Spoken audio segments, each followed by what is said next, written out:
পবিত্র ঈদ উল ফিতর উপলক্ষে দেশবাসী ও মুসলিম উম্মাহর প্রতি ঈদের শুভেচ্ছা জানিয়েছেন বিএনপির ভারপ্রাপ্ত চেয়ারম্যান তারেক রহমান।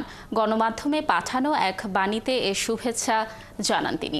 শুভেচ্ছা বাণীতে তিনি বলেন, ত্যাগ, তাকওয়া আর সংযমের শিক্ষা গ্রহণের মধ্য দিয়ে মাসব্যাপী সিয়াম সাধনার পর অনাবিল আনন্দের বার্তা নিয়ে এলো ঈদ। ব্যক্তি, পরিবার, সমাজ এবং রাষ্ট্রীয় জীবনকে সুন্দর ও পরিশুদ্ধ করার পাশাপাশি মুসলিম উম্মাহর বিশ্বজনীন ঐক্য, সংহতি, সহমর্মিতা কামনা করেন তারেক রহমান।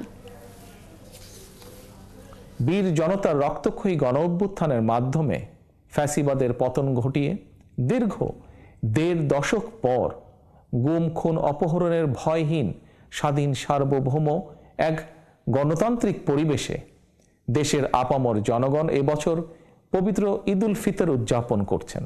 এবারের ঈদ আনন্দে তাই যোগ হয়েছে উচ্ছ্বাস, উৎসাহ, উদ্দীপনার এক নতুন মাত্রা। ঈদ উল ফিতর উপলক্ষে আমি বাংলাদেশ সহ বিশ্ব মুসলিম উম্মার প্রতি জানাই আন্তরিক শুভেচ্ছা, অভিনন্দন ও মোবারকবাদ। ঈদ মোবারক।